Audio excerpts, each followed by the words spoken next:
బిస్మిల్లాహిర్రహ్మానిర్రహీం. అస్సలాముఅలైకుం వరహ్మతుల్లాహి వబరకాతు. ఈ నెల మొహరం నెల. ఈ మొహరం నెలలో పీర్ల పండగ అని ఒక పండగ జరుపుకుంటారు. ఈ పీర్ల పండగకి ఇస్లాంకి ఏ సంబంధము లేదు. ఇస్లాంలో రెండు పండుగలు ఉంటాయి. ఒకటి రంజాన్, రెండు బక్రీద్. హజరత్ ముహమ్మద్ రసూలుల్లాహ్ సల్లల్లాహు అలైహి వసల్లం గారు చెప్పారు, జుమ్మా రోజు శుక్రవారం ఏదైతే ఉందో ఆ రోజు కూడా విశ్వాసస్తులకి ముస్లింలకి పండగతో సమానం అని చెప్పారు. అంతే, అంతకు మించి ఈ మొహరంలో వచ్చే పీర్ల పండగ గురించి ఖురాన్లో కానీ హదీసుల్లో కానీ ఎక్కడా చెప్పబడలేదు. మరి ఈ పీర్ల పండగని ఎందుకు జరుపుకుంటున్నారు, ఈ పీర్ల పండగని మనం జరుపుకోవాలా వద్దా అని చెప్పేసి మనం ఈ వీడియోలో మాట్లాడుకోవడం జరుగుతుంది. ఒక హదీస్ యొక్క సారాంశం ప్రకారం పెద్దలు చెప్తూ ఉంటారు, ప్రతి మనిషికి అల్లాహుతాలా తలరాత రాసి ఉంటాడు. ఆ తలరాతలో ఈ ప్రపంచంలో ఆ మనిషి ఎంత సంపాదించాలి, ఎంత సంతానం కలగాలి, కష్టంగా బతకాలా సుఖంగా బతకాలా అని చెప్పేసి మాత్రమే ఉంటుంది తప్ప ఆ మనిషి విశ్వాసస్తుడై ఉండాలి లేదా కాఫిర్ అయి ఉండాలి, సత్కార్యాలు చేయాలి దుష్కార్యాలు చేయాలి అని చెప్పేసి తలరాతలో రాసి ఉండదన్నమాట. మనకున్నటువంటి జ్ఞానంతో విశ్వాసం స్వీకరించి సత్కార్యాలు చేయాలి. విశ్వాసం అంటే ఏంటి? నన్ను పుట్టించిన దేవుడు ఒక్కడే, దేవుడు ఉండేది ఒక్కడే, దేవుడు ఉన్నాడు అని నమ్మి మంచి పనులు చేయాలి. ఖురాన్లో వస్తుందన్నమాట. విశ్వాసం ఒకటి స్వీకరిస్తే సరిపోదు, విశ్వాసంతో పాటు సత్కార్యాలు కూడా చేస్తే అంతిమ దినం రోజు కర్మ లెక్కలు ఏదైతే ఉంటాయో జరిగే జడ్జిమెంట్ ఏదైతే ఉంటుందో ఆ రోజు మనకు న్యాయం జరుగుతుంది. సో ఇదెందుకు చెప్పినాను అని అంటే ఈ వీడియోలో వచ్చే విషయాలకి ఉపయోగపడుతుంది. సో వీడియోలోకి వెళ్తే కనుక ఈ మొహరం నెలలో పీర్ల పండుగ జరుపుకుంటూ ఉంటారు కదా. హజరత్ హుసేన్ రజల్లాహు తాలా ఎవరైతే ఉన్నారో ఆయన వీర మరణం పొందిన తర్వాత, అన్యాయంగా చంపబడిన తర్వాత, సో ఆయనకి సంతాపం తెలపడానికి మేము ఇలా పండగ జరుపుతూ ఉంటాము అని చెప్పేసి చెప్తూ ఉన్నారనమాట. చాలామందికి పల్లెల్లో కానీ చాలా చోట్ల ఈ పీర్ల పండగ అంటేనే ఒక పీర్లు ఉన్నాయి అంతే. ఈ హజరత్ హుసేన్ రజల్లాహు తాలా అంటే ఎవరో తెలీదు, కానీ వాళ్ళకి పీర్లు అలా పట్టుకోగానే వాళ్ళకి పైలోకి వచ్చేస్తుంది అనమాట. వాళ్ళు ఏవేవో చెప్పేస్తుంటారు, నీకు పెళ్ళి అవుతుంది, నీకు పెళ్లి కాదు, ఈ సంవత్సరం వర్షాలు పడతాయి, ఈ సంవత్సరం వర్షాలు పడదు అని చెప్పేసి ఇలాంటివంతా చెప్తూ ఉంటారనమాట. ఇది పెద్ద షిర్క్. సో హజరత్ హుసేన్ రజల్లాహు తాలా ఎవరు అనంటే హజరత్ ముహమ్మద్ రసూలుల్లాహ్ సల్లల్లాహు అలైహి వసల్లం ఎవరైతే ఉన్నారో మన ప్రవక్త, ఆయన యొక్క మనవడు హజరత్ అలీ రజల్లాహు తాలా కొడుకు, 4వ ఖలీఫా హజరత్ అలీ రజల్లాహు తాలా ఎవరైతే ఉన్నారో ఆయన కొడుకు అనమాట. మరి హజరత్ హుసేన్ రజల్లాహు తాలాని ఎవరు చంపారు, ఎక్కడ చంపారు, ఆ చంపిన తర్వాతే ఈ మొహరం ఎందుకు జరుపుకుంటున్నారు అని కనుక మనం చూసుకుంటే, హజరత్ ముహమ్మద్ రసూలుల్లాహ్ సల్లల్లాహు అలైహి వసల్లం గారి తర్వాత ఆయనకు మన ప్రవక్త గారికి మగ సంతానం లేదు, వారసత్వం లేదు. సో ఆయన తరువాత దీని యొక్క బాధ్యతను తీసుకోవాలి అని అంటే ప్రవక్తలు రారు.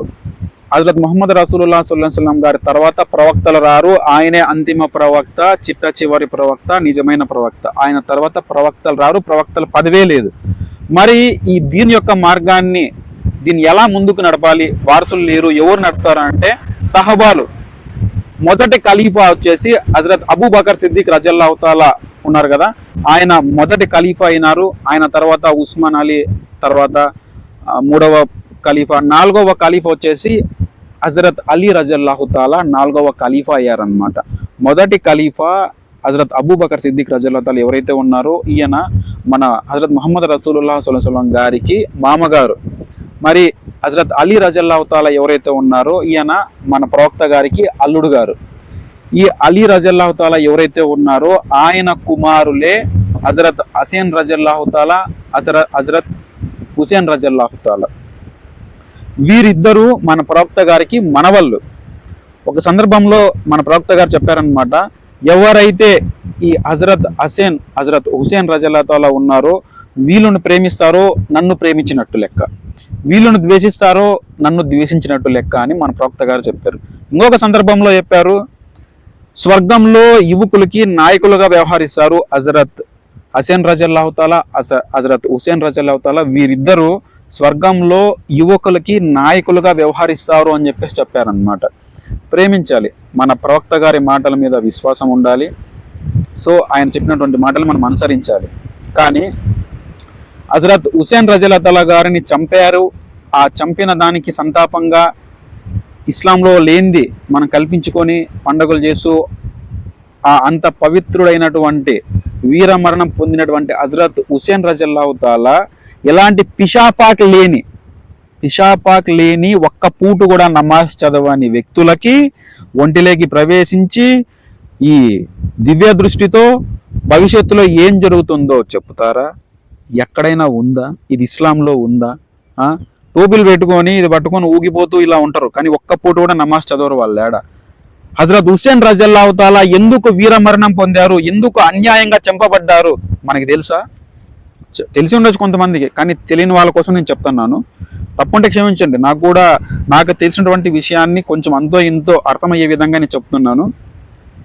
కూఫా ప్రాంతం ఏదైతే ఉందో ఇరాక్లో, అక్కడ ఇప్పుడు 4వ ఖలీఫా హజరత్ అలీ రజల్లాహు తాలా ఎవరైతే ఉన్నారో మనం చెప్పుకున్నాం కదా, ప్రవక్త గారి తర్వాత ఇంకా ప్రవక్తల పదవి లేదు. ఈ దీని యొక్క మార్గాన్ని ఈ ముందుకు తీసుకెళ్లాలి అని అంటే ఖలీఫా అనే పదవి ఉందన్నమాట. మొదటి ఖలీఫా హజరత్ అబూబకర్ సిద్దిక్ రజల్లాహు తాలా, 4వ ఖలీఫా హజరత్ అలీ రజల్లాహు తాలా ఎవరైతే ఉన్నారో ఆయన. హజరత్ అలీ రజల్లాహు తాలా తర్వాత ఆయన వారసులైనటువంటి హజరత్ హసేన్ రజల్లాహు తాలా, ఇతను ఎవరంటే హసేన్ అంటాం కదా పల్లెటూరులో, హుసేన్ అని. ఇప్పుడు ఈ హుసేన్ రజల్లాహు తాలా యొక్క అన్నగారు అనమాట హసేన్ రజల్లాహు తాలా. ఆయన ఖలీఫా అవ్వాలి, కానీ ఆయనకి భుజించే అన్నంలో విషం కలిపి చంపబడ్డారనమాట. ఆయన కూడా అన్యాయంగా ఇలా చంపబడ్డారు. తర్వాత హజరత్ హుసేన్ రజల్లాహు తాలా ఖలీఫా అవ్వాలి, కానీ మావియా రజల్లాహు తాలా ఎవరైతే ఉన్నారో హజరత్ మావియా అనే ఆయన 5వ ఖలీఫా అయ్యారనమాట. ఆ తర్వాత అంటే ఎవరి ఏకగ్రీవంగా అంటే ఎవరి అభిప్రాయం ప్రకారంగా ఆయన మావియా రజల్లాహు తాలా ఖలీఫాగా అయ్యారంటే హజరత్ హుసేన్ రజల్లాహు తాలా గారే మావియా రజల్లాహు తాలా గారిని మీరు ఖలీఫాగా ఉండండి అని చెప్పారనమాట. కానీ ఆయన తరువాత హజరత్ హుసేన్ రజల్లాహు తాలా ఖలీఫా అవ్వాలి, కానీ ఆయన దొంగచాటుగా అన్యాయంగా ఆయన కొడుకు అయినటువంటి యజీద్ ఎవరైతే ఉన్నారో ఆ యజీద్ని ఖలీఫాగా నియమించాడు. ఆ యజీద్ అనేవాడు చాలా దుర్మార్గుడు. ఆ కూఫా ప్రాంతంలో ఉండే ప్రజల్ని చాలా హింసిస్తూ ఉండేవాడు. నమాజులు అనేటివే లేవు, ఆ విశ్వాసం అనేదే లేకుండా ఈమాన్ ఎవరైతే వ్యక్తులు ఉంటారో వాళ్ళని హింసిస్తూ ఇలా ఉంటారనమాట. సో కూఫా ప్రజల యొక్క రిక్వెస్ట్ మేరకు, ఆ ప్రజల విన్నపం మేరకు చాలాసార్లు ప్రెజర్ చేశారనమాట హజరత్ హుసేన్ రజల్లాహు తాలా గారిని. మీరు ఖలీఫా అవ్వాలి, మీరే ఇస్లాంని కాపాడాలి, సో చాలా అన్యాయం జరుగుతూ ఉంది అని చెప్పేసి ఆ ప్రజలు ఆయనకి హజరత్ హుసేన్ రజల్లాహు తాలా గారికి చాలా ఉత్తరాలు రాశారనమాట. సో ప్రజల అభిప్రాయం మేరకు వాళ్ళ కుటుంబీకులతో కలిసి, ఆయనకి ఒక కూతురుంది హజరత్ సాకియా రజల్లాహు తాలా, ఆయన వదిన గారు ఆయన చెల్లెలి హజరత్ జైనబ్ రజల్లాహు తాలా, ఆయన కుటుంబీకులు చాలా మంది, ఒక 70 మంది దాకా కలిసి కూఫా ప్రాంతానికి బయలుదేరారు. సో ఇది తెలుసుకున్నటువంటి యజీద్ ఎవరైతే ఉన్నాడో ఎలాగైనా ఖలీఫా అవ్వకూడదు హుసేన్ రజల్లాహు తాలా అని చెప్పేసి వాళ్ళని బందీలుగా తీసుకురావాలని చెప్పేసి ఆజ్ఞాపించారనమాట. కానీ ఈ కర్బలా మైదానంలో వాళ్ళతో యుద్ధం చేసి చాలా తక్కువ మంది, 70 మంది, అవతల వాళ్ళు వేలలో ఉన్నారు, వాళ్ళతో యుద్ధం చేసి చంపి అన్యాయంగా వాళ్ళకి దాహం వేస్తున్నా కూడా నీళ్లు కూడా అందకుండా చేశారనమాట. 4 సంవత్సరాల చిన్న పాప హజరత్ హుసేన్ రజల్లాహు తాలా గారి యొక్క కుమార్తె హజరత్ సకీనా రజల్లాహు తాలా, ఆమెని హింసించి, వాళ్ళ భార్య గారిని హింసించి, జైనబ్ రజల్లాహు తాలా గారిని, వీళ్ళందరినీ బందీలుగా చేసి హుసేన్ రజల్లాహు తాలా ఎలా వీరమరణం పొందారో తెలుసా? జుమ్మా రోజు నమాజ్ చేసుకోవడానికి సజ్దాలో ఉన్న సమయంలో ఆయన తల నరికి ఆ తలని కట్టెకు చెక్కుకొని ఆ రాజ్యంలో తిరుగుతూ ఉన్నారన్నమాట. సో ఇలా అతన్ని చంపేశాము అని చెప్పేసి ఆ తల పట్టుకొని తిరుగుతూ ఉండే ఆ సింబాలిక్ని పీర్లుగా చెక్కి ఒక కట్టికి పీర్లు చేసి రకరకాల పేర్లు పెట్టి ఇలా చేయడం ఎంతవరకు కరెక్ట్ అంటారు? ఒక విశ్వాసస్తులుగా నేను చెప్తాను లేదు. మనం చేయాల్సింది ఏంటి? హజరత్ హుసేన్ రజల్లాహు తాలా ఆ యుద్ధం చేసే సమయంలో కూడా చెప్పారనమాట, నేను నా జీవితంలో 5 పూటల నమాజ్ ఎప్పుడూ వదలలేదు, మా తల్లిదండ్రులను నేను గౌరవించాను,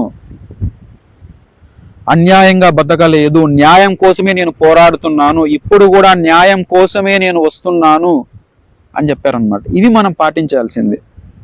ఆయనకి అవమానపరిచే విధంగా ఆ పీర్ల రోజు తాగి అవి పట్టుకొని పైలేకొచ్చారని చెప్పేసి చెప్పడము, ఇది షిరిక్ అంటారు. నిజమైన విశ్వాసస్తులు అలాంటి పని చేయరనమాట. మరి మొహరం రోజు మొహరం నెలలో 9వ తేదీ 10వ తేదీ మనం రోజా ఎందుకుంటాము అని అంటే, హజరత్ మూసా అలైహిస్సలాం ఎవరైతే ఉన్నారో ఆయన బనీ ఇస్రాయేల్ ప్రజల నుంచి ఆ బన్నీ ఇస్రాయేల్ ప్రజల్ని విముక్తి చేశారనమాట. సముద్రం ఒక మార్గాన్ని ఏర్పాటు చేసింది. రబ్బీ ఇన్ని లిమా అన్జల్తా ఇలయా మిన్ ఖైరిన్ ఫకీర్ అని దువా చదవగానే అల్లా యొక్క ఆజ్ఞతో సముద్రమే దారి తెచ్చిందనమాట. వెనకాల వచ్చేటువంటి ఫిరోన్ రాజు యొక్క వాళ్ళు ఎవరైతే ఉన్నారో సైన్యం వీళ్ళని తరుముతూ వస్తున్నారనమాట. వీళ్ళని కాపాడడానికి అన్యాయంలో ఉన్నటువంటి ప్రజలు ఎవరైతే ఉన్నారో, హింసించబడుతున్నటువంటి ప్రజలు ఎవరైతే ఉన్నారో వాళ్ళని కాపాడడానికి హజరత్ మూసా అలైహిస్సలాం, ఇప్పుడు ఎవరైతే ఇజ్రాయెల్ మన మీద దాడి చేస్తున్నారో ఆ ఇజ్రాయెల్ ప్రజలు వచ్చేసి ఒకప్పుడు, ఇప్పుడు కూడా వాళ్ళు మూసా అలైహిస్సలాం గారిని రెస్పెక్ట్ చేస్తారు, మనం కూడా రెస్పెక్ట్ చేస్తాం. మూసా అలైహిస్సలాం, ఇజ్రాయెల్ ఉంది కదా ఇజ్రాయెల్ దేశము, ఆ ఇజ్రాయెల్ దేశంలో ఉండే ప్రజలు యూదులు ఎవరైతే ఉన్నారో మూసా అలైహిస్సలాం గారిని ఫాలో అవుతారు. సో ఇదంతా తేలాలంటే మనం మసీదుకి వస్తూ ఉండాలా. ఈసా అలైహిస్సలాం యేసు అంటారు కదా, వాళ్ళని మనం రెస్పెక్ట్ చేస్తాము.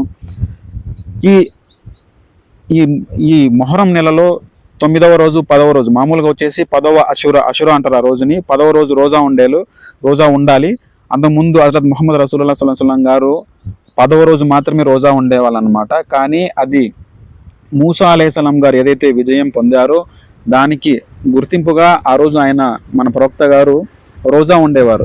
కానీ అల్లా ఆజ్ఞ మేరకు మీరు యూదుల్ని అనుసరించకూడదు అని చెప్పడం వల్ల మూసా అలైహిస్సలాం గారికి జరిగినటువంటి ఆ విజయానికి గుర్తింపుగా రోజా ఉంటాము. కానీ దానికంటే అషురా కంటే ఒక రోజు ముందు కానీ, లేదంటే అషురా తర్వాత 10వ తేదీ తర్వాత 11వ రోజు కానీ 2 రోజులు రోజా ఉండాలన్నమాట. ఎందుకంటే యూదుల్ని మనం అనుసరించకూడదు అని ఒక అల్లా యొక్క ఆజ్ఞ ఉంది కాబట్టి దానికోసం. సో ఇదన్నమాట. అంతకు తప్పించి ఇంకా మరి ఈ మొహరం నెలలో మనం ఈ పీర్ల పండగ అనేది మనం జరుపుకోకూడదు. ఇది ఒక షిర్క్ అంటారు. నా ఉద్దేశం తప్పు ఉంటే క్షమించండి.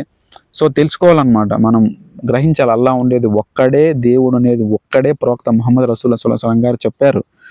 ఏంటి, ఇదే పద్ధతి పాటించారు. ఇక్కడ ఎవరైతే హుసేన్ రజల్లాహు తాలా ఉన్నారో ఆయన కూడా అల్లా ఉండేది ఒక్కడే అని చెప్పేసి బోధించినటువంటి వారు. సో మనం అది పక్కన పెట్టేసి వీళ్ళనే దేవుళ్ళు చేసి భావించేస్తే అది ఎంత పెద్ద పాపం.